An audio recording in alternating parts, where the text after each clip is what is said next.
세상에는 관직이 있듯이 교회에는 직분이 있습니다. 세상의 관직에는 어떤 게 있을까요? 대통령, 장관, 국회의원, 그리고 도지사, 시장 등등 있겠죠. 일반 회사에서는 직책이 있습니다. 어떤 게 있을까요? 사장, 부장, 과장 이런 것들이 있겠죠. 교회에서도 관직이나 직책과 같은 역할이 존재하는데 이를 일컬어 뭐라고 할까요?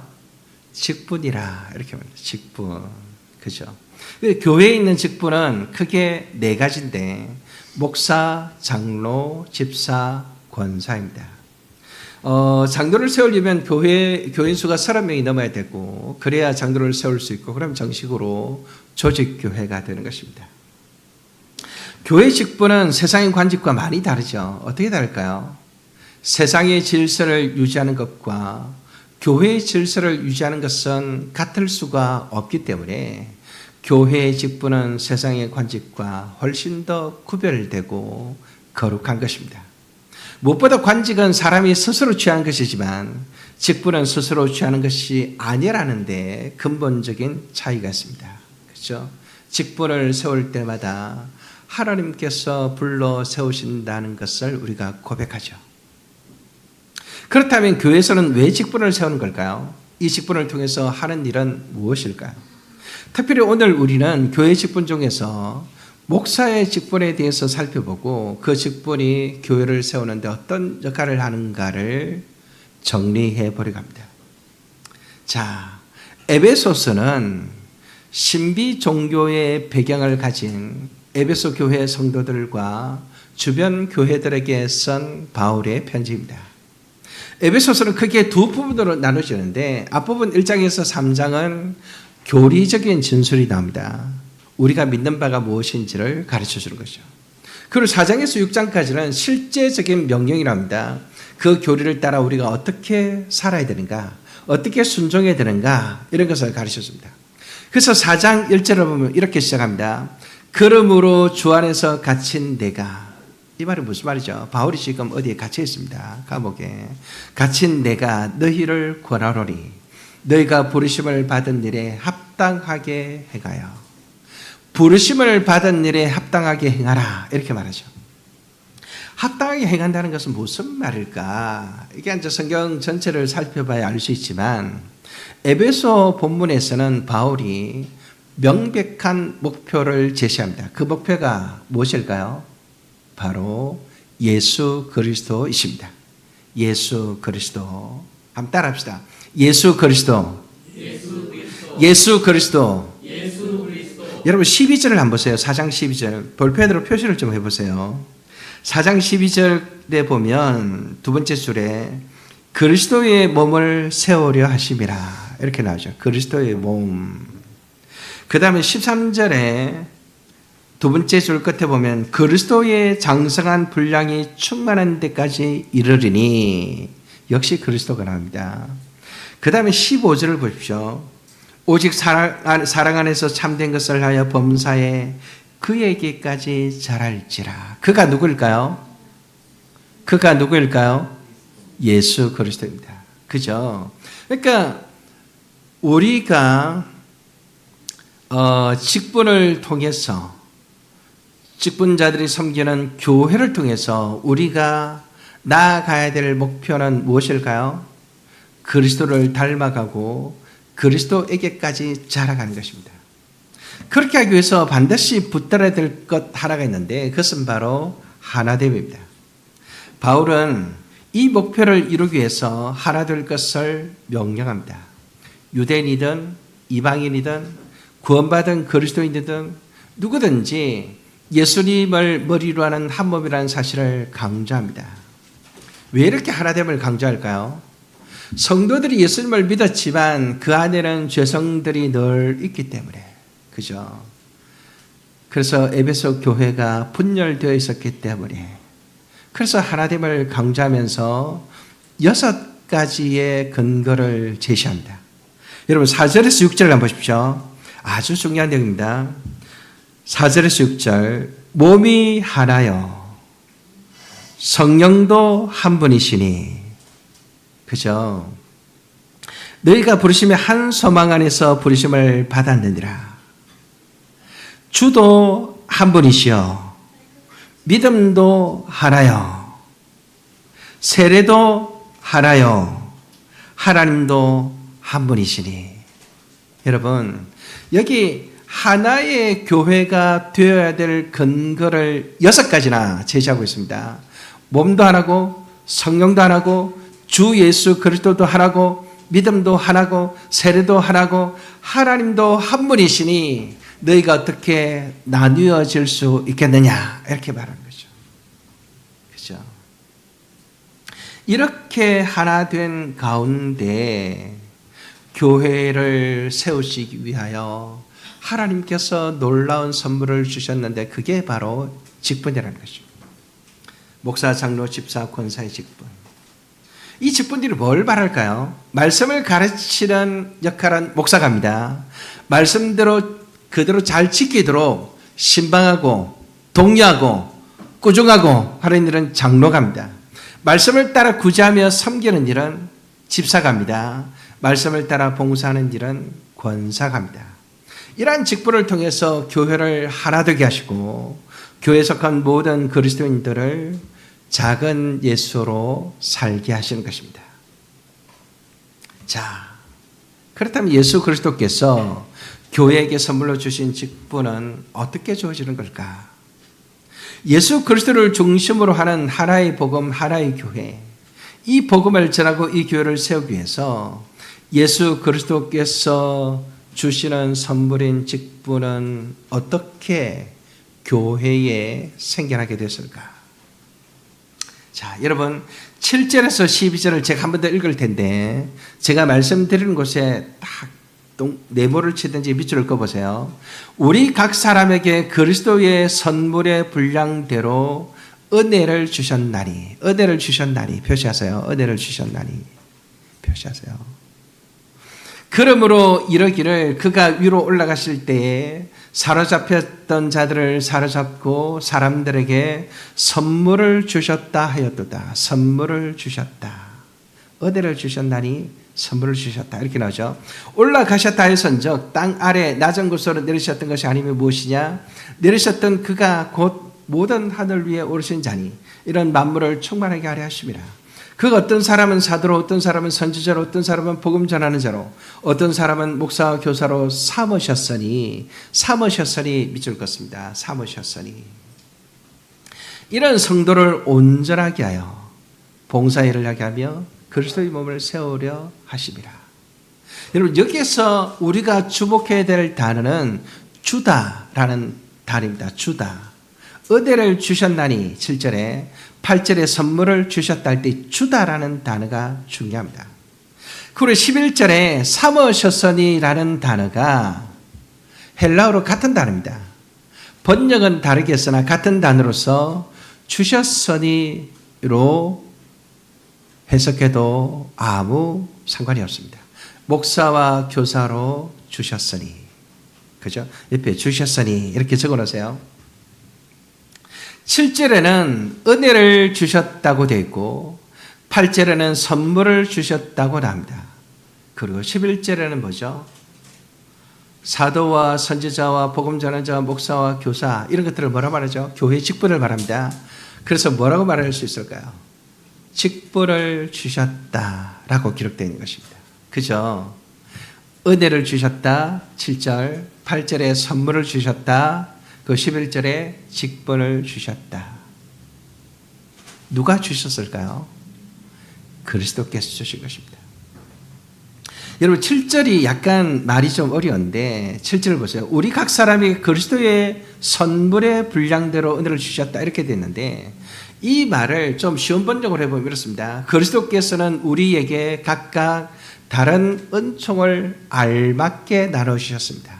각각의 은사를 따라서 하나님의 은혜를 알맞게 나눠주셨다는 거예요. 그러니까 직분자로 세울 만한 자를 하나님께서 친히 부르사 그에게 어울리는 직분을 그리스도께서 주셨다는 거죠.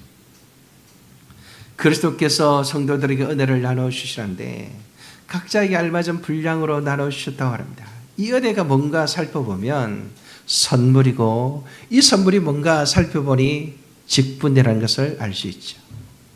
근데 이 직분은 그리스도께서 나눠주시는 선물이라는 점에서 우리는 주목하지 않을 수가 없습니다. 아니 목사님 교회 목사님 청빙할 때도 그렇고 장로 집사 권사 뽑을 때 투표를 하는데 어떻게 그게 그리스도께서 주신 선물입니까? 이렇게 물을지 모르겠어요. 여러분 선물이라는 게 뭐죠? 공짜로 받는 것입니다. 공짜로. 어떤 손님이 교회로 오면서 화분을 하나 사가지고 왔습니다. 선물로 가져온 거죠. 그럼 제가 지갑을 열어서 얼마입니까? 이렇게 물으면 어떻게 될까요? 선물을 가져온 사람을 모독하는 거겠죠. 선물은 사실은 값으로 매길 수가 없는 것입니다. 그게 10만 원짜리냐 15만 원짜리냐 이렇게 값으로 매길 수가 없습니다. 그 속에는 마음이 담겨져 있기 때문입니다. 그죠? 마음을 담아서 공짜로 주는 것이 선물인데 그리스도께서는 교회를 사랑하사 교회 앞에 직분을 선물로 주셨다는 것입니다. 그래서 이 선물은 은혜의 선물이고 절대로 가격을 매길 수 없는 너무나 고귀한 선물이다. 이렇게 말할 수 있겠죠. 이런 면에서 교회의 직분은 세상의 관직과 완전히 다릅니다. 세상의 관직은 자기가 노력해서 얻습니다. 때로는 열심히 싸워야 되고 때로는 열심히 타협해야 됩니다.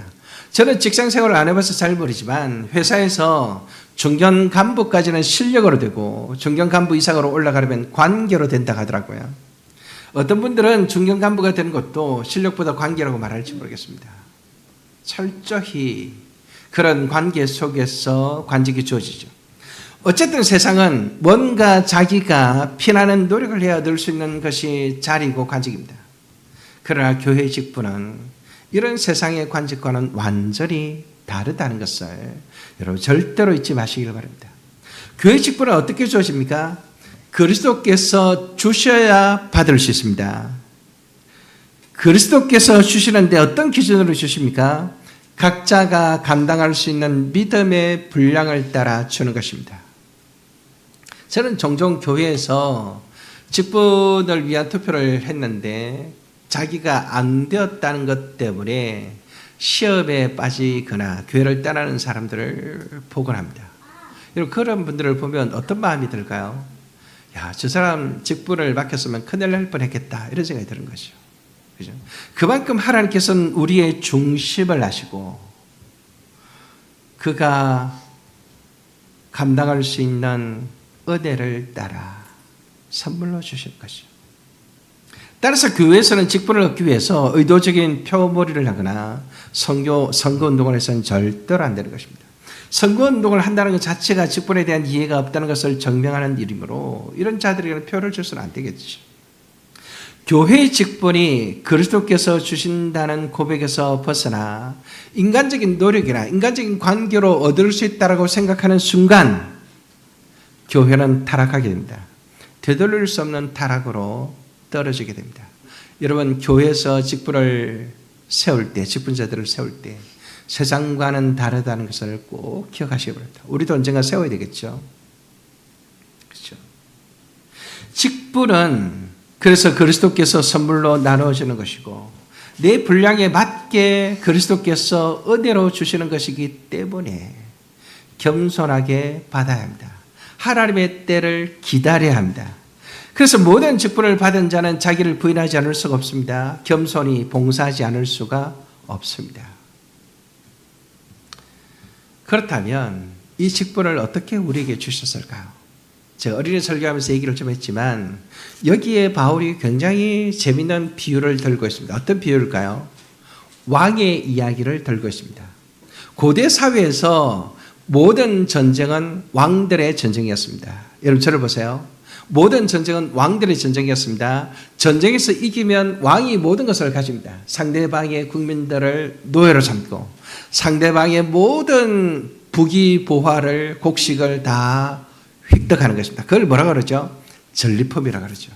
근데 그 왕이 그것을 자기만 가지는 것이 아니라 어떻게 하죠? 함께 전쟁에서 공로를 세운 장군들과 군사들에게 나누어 줌으로써 모든 군사들이 즐거워하게 만드는 것입니다. 그죠? 그게 일반적인 형태입니다. 이 예를 바울이 들면서 예수 그리스도께서 우리의 죄를 대신하여 십자가에 달려 죽으시고 부활 성천하시어 하나님의 보좌 우편에 앉으실 때, 그죠? 그야말로 만왕의 왕으로서 승리를 모든 사람들에게 선포하실 때에, 그래서 여러분 이 성천, 예수님의 성천을 일컬어 왕의 대관식이라, 왕의 대관식이라 이렇게 말합니다. 그렇게 왕으로서 등극하실 때에 예수님께서 친히 선물을 나눠주셨는데 그 선물이 뭘까요? 바로 교회의 직분인 것입니다. 사실 예수님은 왕으로서 이 땅에서 그 직분을 수행하셨습니다. 선지자로서 그 직분을 수행하셨습니다. 제사장으로서 그 직분을 수행하셨습니다. 왕, 제사장, 선지자가 기름을 부음으로써 세우시는 직분인데 그리스도라는 이름 자체가 기름을 붓다 이런 뜻이죠. 그러니까 이 세 가지 직분을 가지고 수행을 하시다가 이 땅을 떠날 때에 자신의 직분을 교회에 선물로 나누어 주신 것입니다. 이 말씀은 시편 68편 18절에서 인용을 한 건데요. 이 시편 68편은 하나님의 통치를 찬양하는 시입니다. 하나님은 이 시편의 중심에서 전투하는 용사로 등장합니다. 하나님은 자기 원수들을 물리치시고 승리를 거두시는 왕으로 묘사됩니다. 바울은 예수님께서 사탄의 권세를 물리치시고 승리하신 후에 성천하시는 장면을 인용하면서 성천하는 장면을 그 그림으로 보여주면서 바로 이 시편과 연결지어 직분을 선물로 주시는 것을 설명하고 있는 것입니다. 얼마나 놀랍고 얼마나 영광스러운지요. 예수님께서 사탄과의 전쟁에서 승리하신 후 하늘 보좌에 등극하시면서 우리에게 전리품을 나누어 주시는데 그게 바로 직분이라는 것이죠.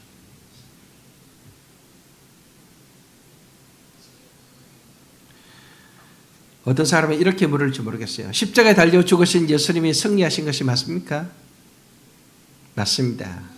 분명히 예수님은 십자가에 달려 죽으셨습니다. 그러나 예수님의 죽음은 우리의 죄를 대신 담당하기 위하여 스스로 지신 십자가입니다.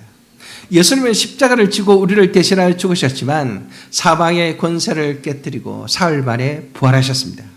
사도들은 부활하신 예수님을 직접 보았고 예수님의 부활을 증거하고 증언하다가 순교를 당했습니다. 부활은 예수님이 승리하신 확실한 증거이며 성천은 예수님의 승리를 온 우주에 선포하신 대관식이었습니다. 그래서 성천을 일컬어 왕의 대관식이라 이렇게 말하는 거죠. 8절에서 10절은 무엇을 말씀하고 있습니까?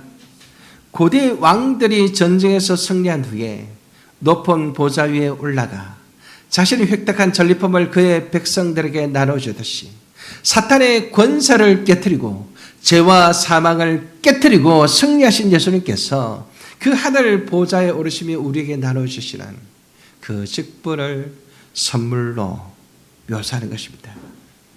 얼마나 영광스러운 직분인지요. 얼마나 존귀한 직분이지요. 어떻게 세상의 관직과 교회의 직분을 비교할 수 있겠습니까? 직분은 성천하신 왕 그리스도께서 교회를 위해 나눠주신 위대한 선물입니다. 그래서 교회에 있는 목사, 장로, 집사, 권사의 직분을 매우 소중하게 여겨야 되고 이 직분을 수행하는 자들을 존귀히 여겨야 합니다. 그죠? 우리 전 목사님은 평생을 목사로서의 직분을 충성스럽게 감당하시고 그 일을 완수하시고 은퇴하셨습니다. 이 목사님이 우리 교회에서 함께 계시고 우리의 그늘이 되어주신다는 것이 얼마나 감사한지 모릅니다. 이런 직분을 우리가 늘 생각하면서 하나님의 교회에 예수 그리스도의 사랑이 얼마나 크게 주어졌는가 그것을 잊지 말아야 될 것입니다. 직분에는 어떤 종류가 있을까요? 집사, 장로, 권사에 대해서는 제가 다음에 얘기를 좀 하고요. 여기서는 특정직과 항존직에 대해서 잠깐 얘기하려고 하는데요. 4장 11절을 다시 한번 보십시오. 4장 11절. 다 같이 한번 읽겠습니다. 시작. 그가 어떤 사람은 사도로, 어떤 사람은 선지자로, 어떤 사람은 복음 전하는 자로, 어떤 사람은 목사와 교사로 삼으셨으니. 자, 여기에 언급된 직분은 두 종류가 있는데요. 특정직과 항존직입니다. 여러분, 이 말이 좀 어렵죠? 한번 따라합시다. 특정직, 항존직. 특정직이란 교회가 시작될 때 한시적으로 주어졌던 직분을 말하고요. 항존직은 주님이 다시 오실 때까지 교회에 항상 있어야 될 직분을 말하는 것입니다. 교회에 항상 있어야 될 직분, 한시적으로 있었던 직분, 이렇게 구별되는 것이죠. 지금은 사도나 선지자나 복음 전하는 자의 직분이 없습니다. 그죠? 그 직분이 현재 교회에 없습니다. 왜냐하면 예수님께서 오셨을 그때에 한시적으로 존재했던 직분이기 때문입니다. 반면에 장로, 목사, 장로, 집사, 권사는 우리가 교회에서 새로 만든 거고요. 어쨌든 이 세 가지 직분은 지금도 여전히 교회 안에 있습니다. 그죠?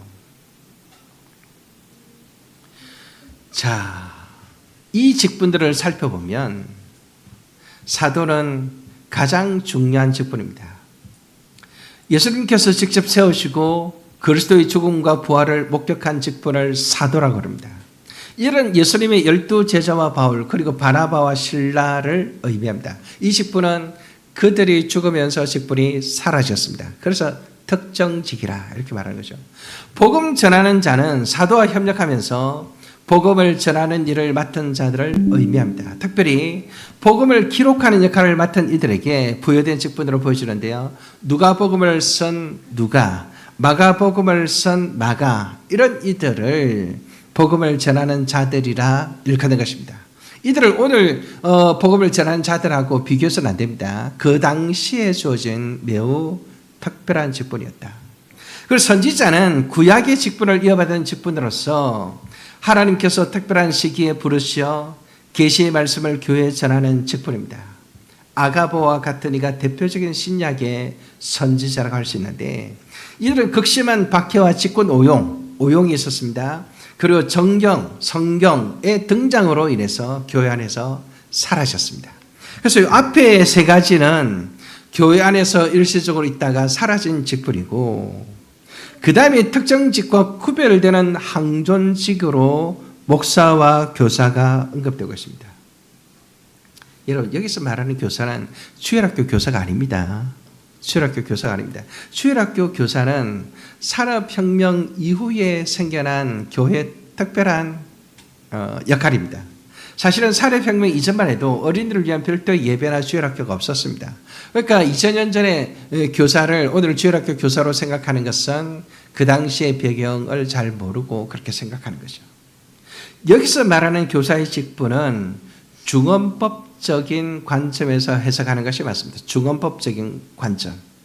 자, 빵과 버터를 드시겠어요? 라는 말은 무슨 말일까요? 빵 따로 먹고 버터를 따로 먹는 말일까요? 버터가 발린 빵을 드시겠어요? 라는 말이겠죠. 그죠?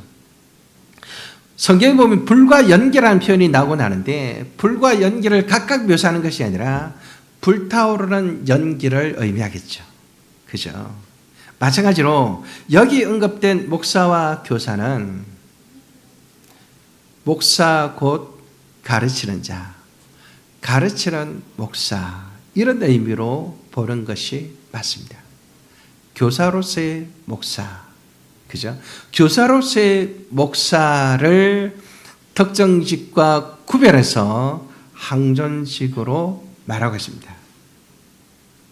어쨌든 중요한 것은 그리스도께서 나눠주신 직분 중에 특정직은 그 시대만 존재했고 항존직은 예수님께서 오실 때까지 항상 존재하는 직분으로서 교사로서의 목사가 그 직분에 해당된다는 것을 알 수 있습니다.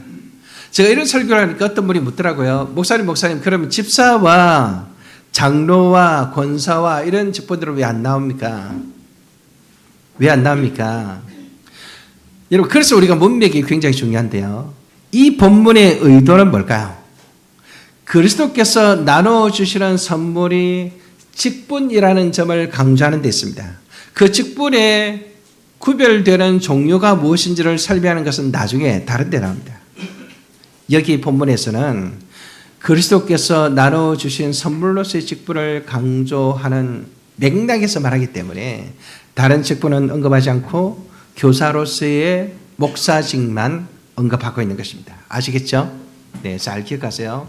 자, 지금까지 배운 말씀들을 정리해보면 직분은 예수 그리스도께서 나눠주시는 것인데 각자의 분량을 따라, 여러분 저거 잊어버리면 안 됩니다. 각자의 분량을 따라, 누가 보시기에? 예수님이 보시기에 각자의 분량을 따라 선물로 나눠주시는 것입니다.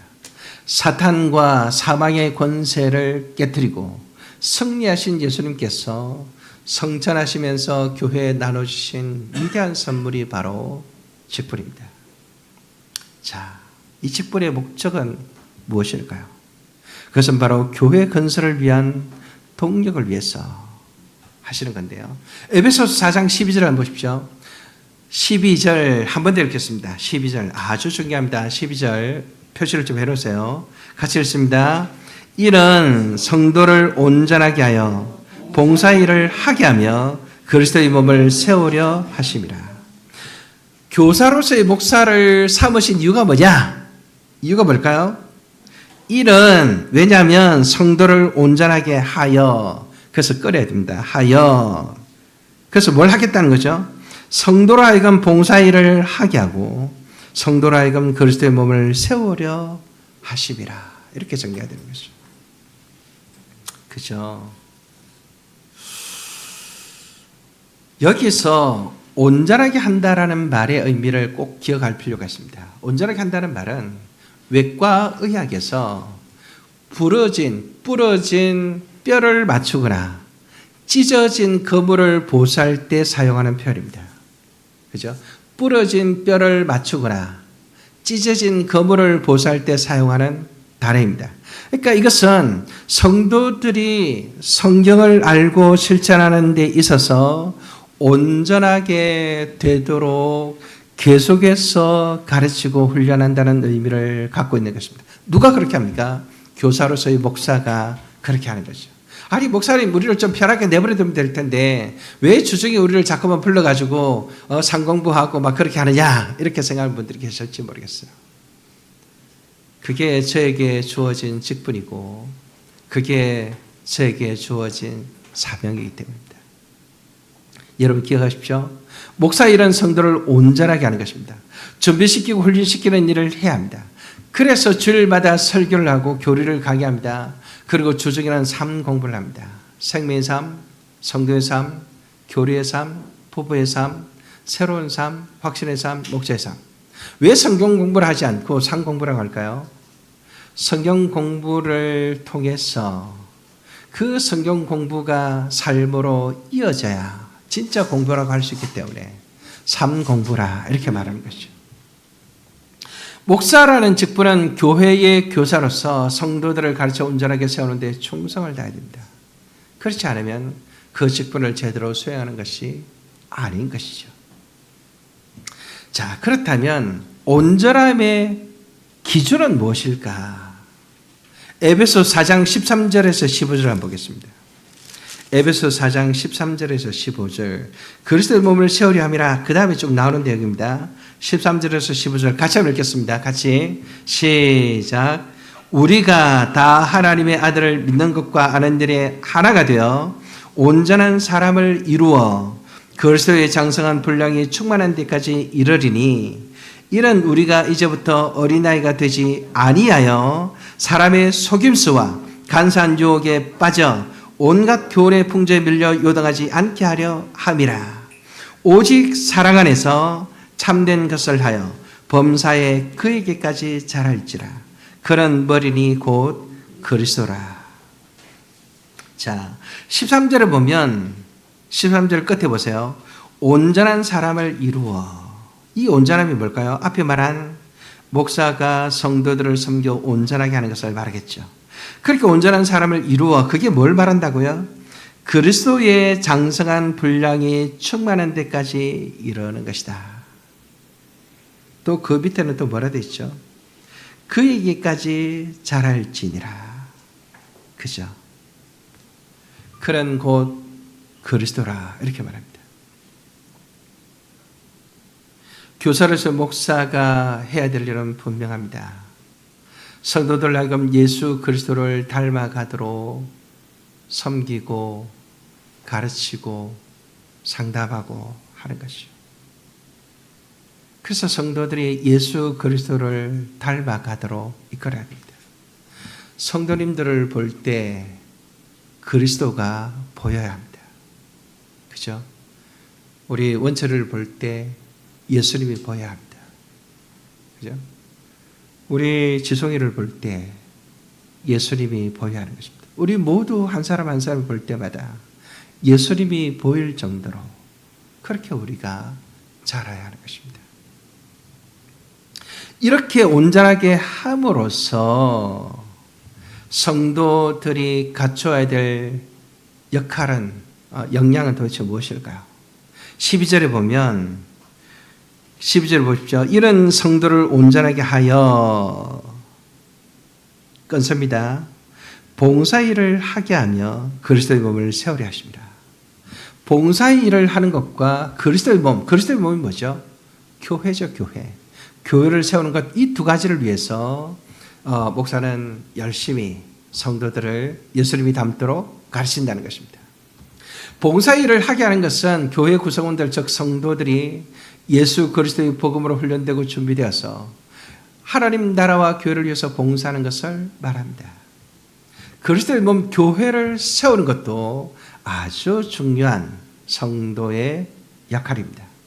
성도 개개인을 봉사하는 하나님 나라의 일꾼으로 만들 뿐 아니라 교회를 견고히 세우는 주체가 되도록 성도 한 사람 한 사람을 양육하는 것이 교회의 책무라는 것이죠. 다시 한번 정리합니다. 그리스도께서 세우신 교회는 목사일과 성도일이 있는데 목사는 성도를 온전하게 하는 일을 하고 성도는 봉사일을 하며 교회를 세우는 일을 하는 것입니다. 정리하겠습니다. 오늘 우리는 교회의 직분에 대해서 배웠습니다. 특히 교사로서의 목사가 하는 일이 무엇인지를 배웠습니다. 이 목사라는 직분은 목사 지가 하고 싶어서 하는 것이 아니라 예수 그리스도께서 하늘로 성찬하시면서 교회를 위하여 자신의 직분을 나누어 주신 것입니다. 자신의 직분을 선물로 주신 것입니다. 자신의 직분을 우리가 감당할 수 있도록 성령을 보내시고 그 일을 수행하게 하신 것입니다. 이런 직분을 통해서 직분자들이 해야 될 일이 뭡니까? 특별히 목사를 통해서 목사가 해야 될 일이 뭡니까? 예수 그리스도를 닮은 자가 되도록 그에게서 예수 그리스도가 보이도록 해야 한다는 것이죠. 그로 말미암아 성도들 한 사람 한 사람이 교회에서 즐겁게 봉사하고 그리스도의 몸인 교회를 함께 세워갈 수 있도록 그렇게 하는 것이 직분의 역할이다. 이렇게 말하는 거죠. 사랑하는 성도 여러분, 저는 꿈을 꿉니다. 어떤 꿈을 꿀까요? 제가 말이 부족하지만, 여러분 저는 정말로 얼마나 많이 부족한지 모릅니다. 말이 부족하지만 정성을 다하여 사랑으로 여러분을 섬길 것입니다. 그래서 여러분들 한 사람 한 사람이 작은 예수로서 세상 속에서 살아가는 것을 소망하며 기도할 것입니다. 그 일을 위해서 모든 사탄의 괴기를 이겨내고 모든 어려움들을 이겨내고 건강도 주시고 지혜도 주시고 용기도 주시고 사랑도 주셔서 그렇게 세상 속에서 예수 그리스도의 제자로 살아가도록 기도하면서 여러분들을 섬길 것입니다. 여러분들은 그런 목사의 섬김을 받으면서 예수님을 닮아가시기를 바랍니다. 그리고 즐겁게 봉사할 수 있기를 바랍니다. 그 모든 수고와 헌신을 통해서 그리스도의 몸을 든든하게 세워가는 우리 모두가 되시기를 주의 이름으로 축원합니다. 아멘.